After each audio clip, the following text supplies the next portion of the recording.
right, guys, this is the voice of Motown. I'm Tyler Pepe. I'm Brandon Cork, and this is a WVU Sports podcast by two suffering WVU fans. Before we get into it, please subscribe to our YouTube channel. Look for the Voice of Motown podcast. Also, feel free to reach out on our videos on social media. Just let us know what you think, whether you hate us, whether you love us, whether you just want to share your thoughts on the state of WVU football and basketball. We love interacting with you guys, so drop something and let's chat. Lately, there has been a lot of discussion surrounding former and current players' experiences while playing under Neal Brown. Some have shared really enjoyable experiences. Some have shared some not so enjoyable experiences. And we're not here to say either party is correct or incorrect. Every coach in the world has players who like them and players who hated playing for them. Coach Brown is no different. However, multiple players have been reaching out to our platform to share their feelings on the matter, and we wanted to have a conversation and just try to clear the air and get to the bottom of what's going on at WVU. And with all that being said, we are joined by Tanner Blatt. Tanner, thank you for joining us today. Thank you for having me. So Tanner, I understand that you're in the military, so I wanted to give you a minute to, see what you're up to now and what branch you're in. All right. So I'm in the Air Force currently. I'm not really allowed to specify what job I have in the Air Force, but I can say that I am in the Air Force right now. And that's about as far as I can go into that. But it's a great job, and I love what I do. And it's very interesting. That's awesome. I'm happy for you. Thank you for your service. I appreciate it. Thank you. 100%. Thank you for your service, Tanner. Let's just give the fans some background info since you didn't play here at WVU. You played at Troy. What years did you play for Neal Brown at Troy, and what made you pick Troy? Because I know you grew up pretty near that area. Yep. So like you said, I'm from a small town called Opelika, Alabama. It's about an hour and a half away from Troy University. I played for Coach Brown in 2016 and 2017. After that, the 2018 season, I was no longer there. And, of course, as we'll learn, 2019, I picked back up playing with Chip Lindsey. What made me choose Troy was the fact that it was, not too big of a school. Proximity to home. I didn't want to go to Auburn being so close to home. And I did like the side of Troy. They did play some pretty quality teams. And, to be honest, they recruited me pretty nicely, and I really wanted to go there. So that's really why I chose that school over others. Awesome. And were you at Troy on scholarship or preferred walk-on? So when I was recruited, basically, I did get a good bit of money for academic scholarship at Troy. So when I was being recruited by Coach Brown and Coach Pogue, it was stated, we don't need to basically waste a scholarship on someone that can get in academically. So you come in academically on a scholarship, you work hard, prove that you're worthy of a scholarship, bust your butt, and we can work you towards a scholarship. But went to Troy on academics primarily. Awesome. Well, that's still impressive in its own right. So congratulations. Thank you. Yeah, 100%. And, we can just kind of talk about the elephant in the room. What will you say to the listeners who will claim that, Tanner was just on the scout team, he didn't play a lot, and that's why he's bashing Neal? Because just as well as we do, listeners are going to claim that after listening to this. So what would your rebuttal be to listeners who say that right off the bat? I'll say first, normally the people in power are going to be the ones that write history. So a pretty good quote from the past, but I'd say I would never make myself out to be something that I'm not. I would like to say I'm pretty humble. And you can ask any of my teammates that I play with, and I would imagine they'd have nothing but good things to say. When someone would say he's just a scout team player, what they don't realize is, as far as performance goes, 4.42 40, 10.11 broad jump. I believe it was a 38-inch vertical. I was one of the strongest in the weight room. I was a great team player. I lived for the team. That was my whole sole purpose, was to just be there, help in any way possible that I could. So it's not so much as bashing as it is just an honest opinion of things that happened to me. I was a good player. Am I saying that I would go to the NFL? Probably not. But could have I helped Troy? Yeah, certainly I could. I definitely could have done a lot more if given the opportunity. However, I never touched the field. And I was never given a fair shot, even in practices, spring ball, fall camp, you name it. I never had one opportunity to show what I was capable of, along with many other great athletes who were there with me. Most of them ended up leaving or getting pissed off or changing positions. But, yeah, pretty much just as far as that goes. Yeah, completely understand. I appreciate you giving that, outlined. So I think from there, just before we jump in, what do you hope to gain and share with the fans by sharing this story? What's kind of the goal when, with the transparency with all this? Because we've definitely seen some players just not willing to speak out. Mm-hmm. I'd say what I hope to gain from this would be people see things from the outside. They have this nice facade of how it looks. Oh, I mean, look at what this coach is doing. He's a great coach. Let's look at his Twitter. I mean, wow, the team is doing such great things. They're involved in the community. These players are great and wonderful. They're on scholarship. They must be doing great in the classroom, et cetera, et cetera. What I hope people gain from this is, it's a little bit behind the scenes. It's not all sunshine and rainbows. It's definitely not as nice as you'd like to think. And I'm hoping that people can see this and, learn from what I went through and maybe not make the same mistake and just have a better understanding, more open mindset that at least my experience in college football, it wasn't as ideal as it should have been. I don't know if it's this way at every school, but I will tell you that it's not what you see from the outside, certainly. Yeah, and I'm glad you did say you're not here just to bash him. You're just here to share your story, because that's really all we want to do too. We just wanted to get you on here and give you a platform to share it. So let's kind of dive right into it. Like you mentioned, you walked away from football after 2 years. What would you say, what events led up to that decision taking place? Okay, so long story, I'll try to make it as quick as possible. Basically, when I was at Opelika High School, I was recruited as a running back, okay? I was told, you come to Troy academically, will you get on some special teams? Because I was a big special team player. I loved that aspect of the game. Special teams was my bread and butter. So you come show out the special teams, right? You get a chance, like I said, bust your butt, and we'll put you into a scholarship. No problem. The first day I arrive on Troy's campus as a football player, I'm called by Coach Pogue, who was one of Neal Brown's coaches for defense. And I'm told, hey, you need to go to the cornerback room. I'm like, okay, no problem. Maybe that's where Coach Pogue is at this evening.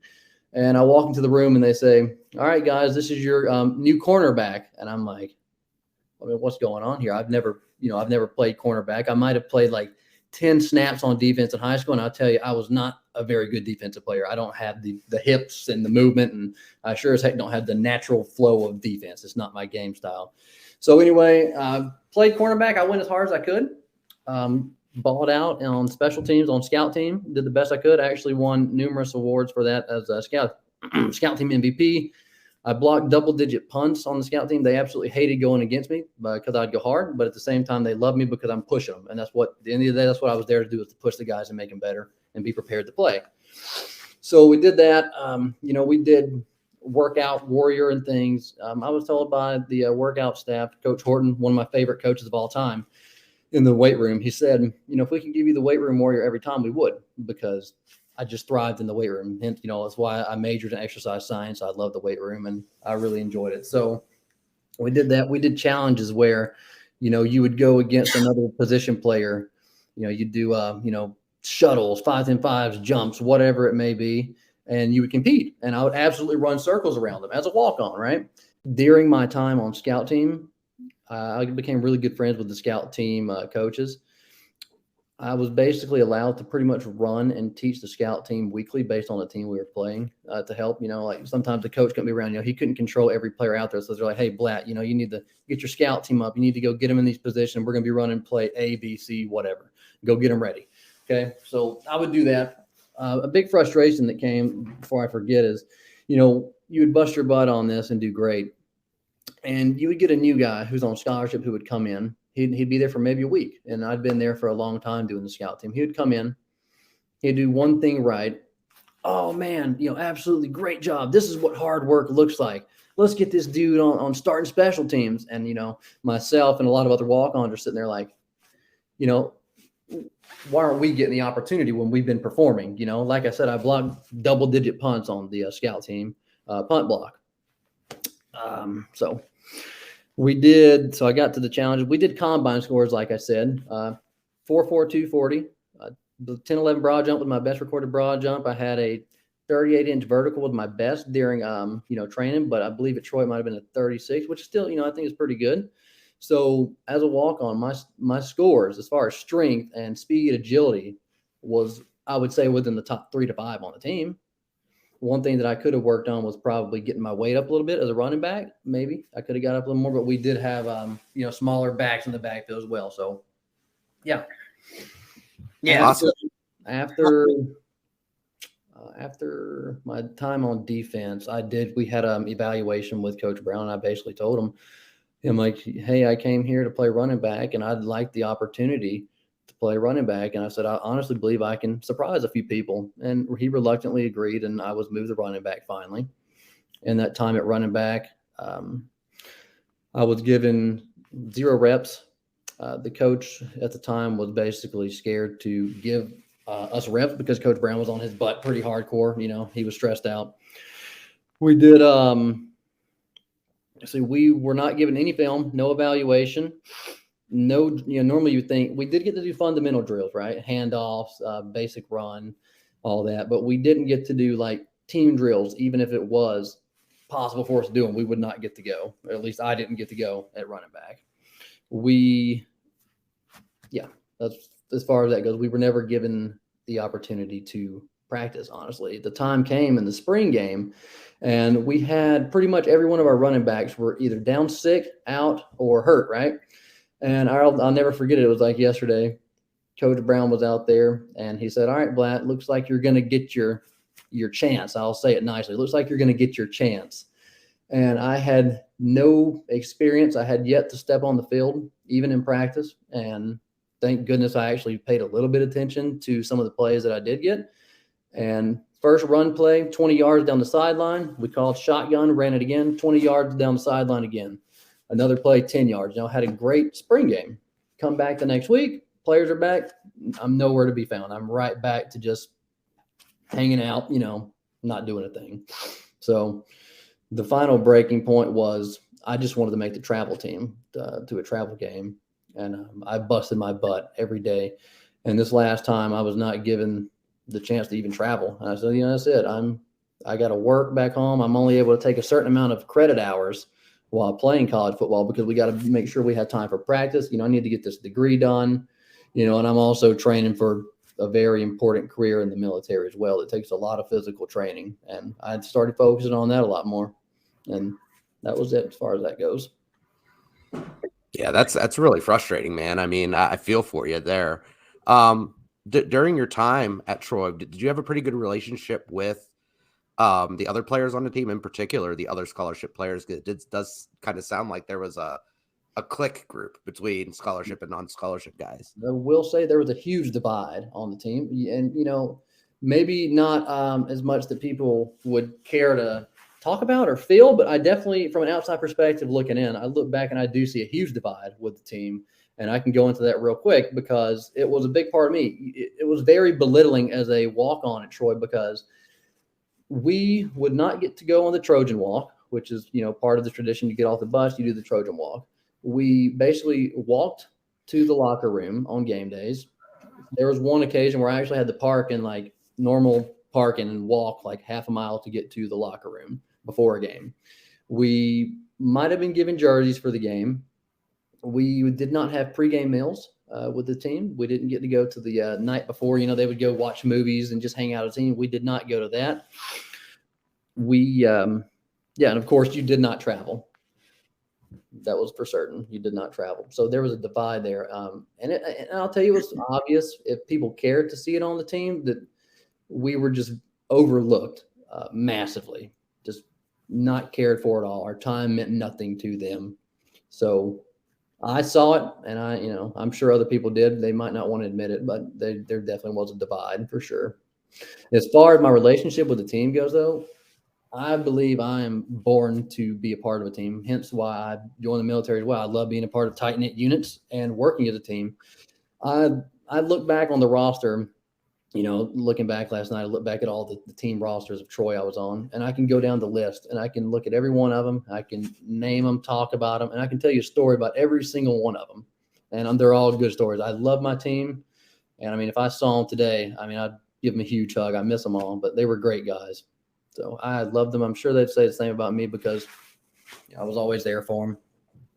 So, you talked about it a little bit earlier, but you came back for one game in 2019, the first year Neal Brown was at WVU, and it was a cool story. Your old high school coach, who was then the running back coach at Troy, called you up, asked you to play because they were short running backs due to injury. And what made you decide to come back? Was it your coach, or did you still have the desire to play then? So I'd say probably two things. Number one, my coach needed me, and he's a great coach. I love him, and he needed help. Number two, Coach Chip Lindsey wanted help. And number three, the team needed me. They were in a tough spot. And hey, what else do I have to do? I'm just working out. I'm getting ready to head off, and I'm in shape. So why not? I'll give it a shot. How about the team? Basically came back. They were shocked, like, where'd this guy come from? He came off the couch. He's actually, he knows what he's doing. He's pretty good. I learned the offensive playbook, basically 70% of it, I'd say, in about a week's time. I was also put on special teams, in a week as well. And during the Akron game, I actually got a couple carries, had some good runs. And that's even with Akron knowing that obviously they're running the clock out. We know the running back's pretty much just going to get the ball. We're playing run defense at this point. And I would like to say we pretty much ran it down their throat. It was me and the third or fourth string, and we ran it down Akron's first string defense or second string defense's throat for, I'd say, 5 minutes straight. We absolutely killed it. That's awesome. What made you decide not to kind of reboot your career after that? Yeah, so the next, I think it was 2 weeks later, we were playing in Missouri, and I was on a kickoff team, and I was headed down to, cover my area, made one cut left, one cut right, and I felt a huge crack in my knee. Oh, no. And I knew it wouldn't happen. I was like, yeah, I guess that's what a torn knee feels like. It sounded like a bag of potato chips cracking open. I was like, well, so, I knew it'd definitely be the last time I stepped foot on a football field. So, the trainers come out and they want to help me up, but I wanted to walk off the field by myself one more time. It's kind of monumental for me. So that's why I didn't continue my career. They, hinted that it would be okay for me to rehab my knee and come back and play. But instead, I stuck around and helped coach in strength conditioning, which is what I did. Even when Coach Brown was there, I helped Coach Horton in the weight room with strength conditioning. I basically just hung out, helped with coaching, went and saw the guys, rehabbed my knee, and then started training for the military to get on more of a cardio-based workout routine and tried to maintain my strength. But looking back, I think everything happens for a reason. So would have I liked to continue playing? It'd been nice, but I've done great things since, and it's been okay. Yeah, that's a tough break. I'm happy you got to at least fulfill your dream of playing running back for sure, though. That's amazing. I did. I'll never forget it. Just that one time, I dedicated my life to playing the game, not just for me. It was for my family, and the team itself. It was never once for me. So being able to step foot on that field one time, no one will ever understand the feeling of finally accomplishing something for myself that I had. And I'll never forget it. Even tearing my knee walking off that field, it did mean a lot to me just to know the amount of work and the support I had and helping the team. No, I bet. It's definitely a unique story, and it's good to see, the hard work eventually did pay off. What was your first interaction with Coach Brown, and what was your initial impressions about him? Because something must have impressed you for you to go and play for him initially. Yep. He's like I said, he's a very nice guy. On the outside, he's a very smooth talker, and they recruited me greatly. Told me everything I wanted to hear, which I'm guessing is their job. And then as soon as I got to Troy, it was just a complete flip flop, and I don't think they could have cared any less about me. He was, they were great. I love the school, the size, like I said, proximity to home. So that was automatically me choosing that. But he did do a great job of speaking, and he is great at putting on a show. I can say that. Was there ever a time that you enjoyed playing for Coach Brown, like towards the beginning, or was it as soon as you were on campus, it was a different person? It was a different person. I never once enjoyed playing for him. However, I did enjoy the fact that I had the ability to play football and be out there with, my teammates. So I did enjoy, I'll tell you this too, and it may sound odd, but I enjoyed the challenge of just impressing that man. I wanted to become undeniable to him every day. And that was my goal. Every day I wake up, let's go see if we can't make a difference and change somebody's mind today and surprise them. And I enjoyed that because I just live for a challenge. So I never enjoyed playing for him, but I enjoyed the fact I had to find joy in something, and that just happened to be what it was. That's a good mindset to have for sure. It helps you get through tough times. Yes. In your experience, because I know this might be hard for players to say, but what attributes does Neal Brown factor in when deciding who gets to play, who doesn't? Do you think Neal Brown, I know he is the head coach, but do you think he gets input from his position coaches before he makes that decision? I would say the position coaches, at least in my experience, they sometimes wanted to play another guy, and that idea would be squashed pretty quickly. He had his select few that he wanted to play, and I'm sure it might have been because he trusted them because, hey, why mess up something if it's broke? Whereas, some people see it as we have so much talent. Why don't we invest here and here instead of just putting all of our eggs in one basket? Because there were many times there were coaches wanting to put in somebody else for reps. He'd say, get him out. I don't want him in right now. Get him back in. And that was especially true for the walk-ons and, like I said, also scholarship players as well. He definitely ruled with an iron fist as far as play time and practice time went.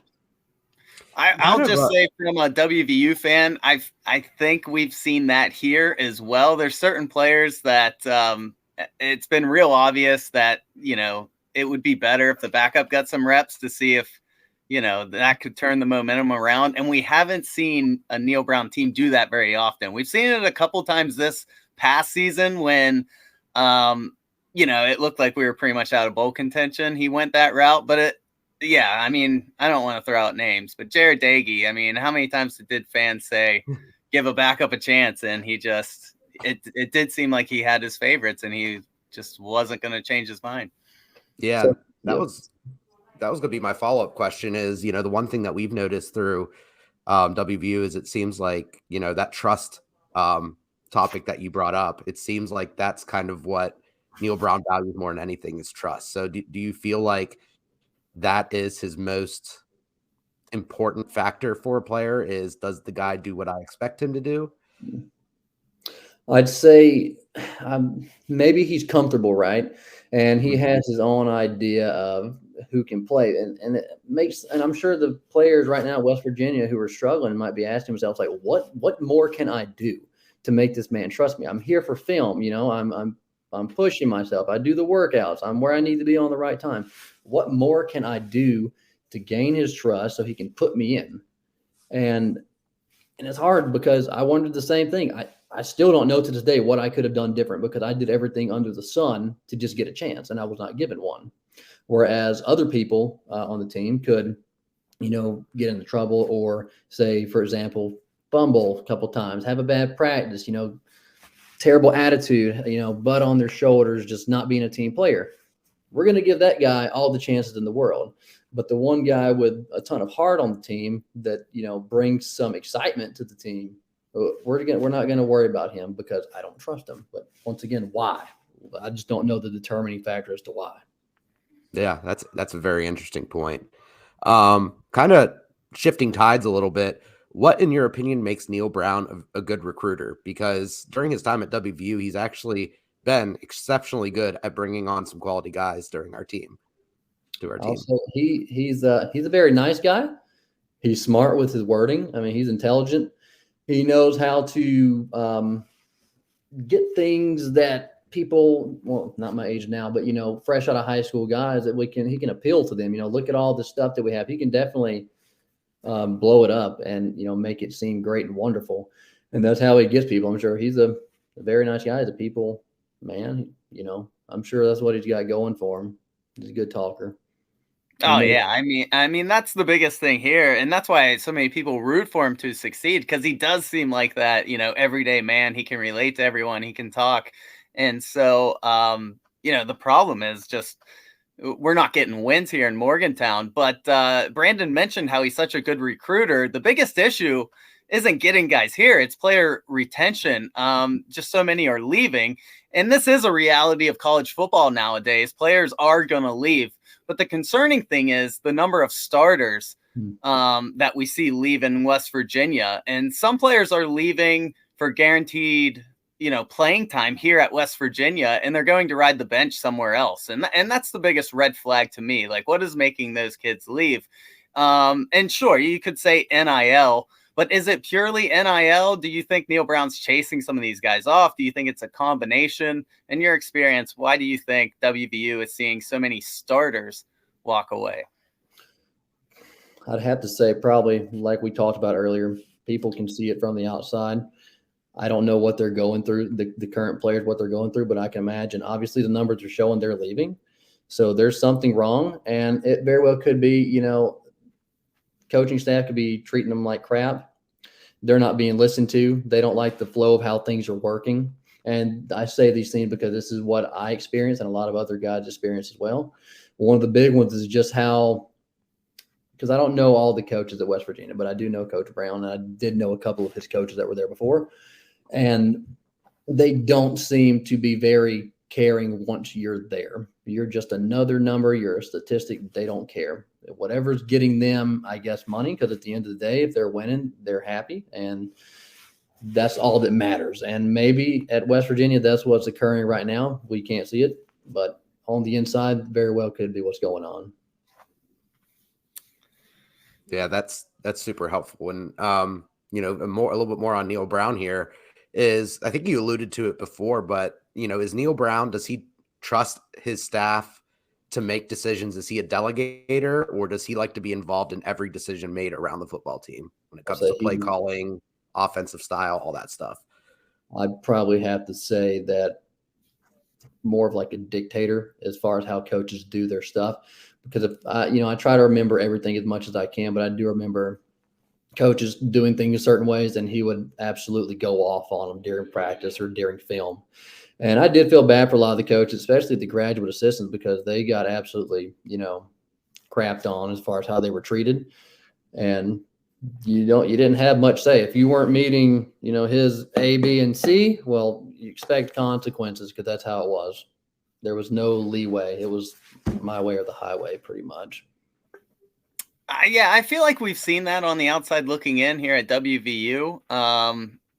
It just seems like the offense always has his fingerprints on it, which as a head coach it should. But I'll even say this year, watching Graham Harrell call those plays, it still seemed like something was holding him back from doing what he accomplished at other schools.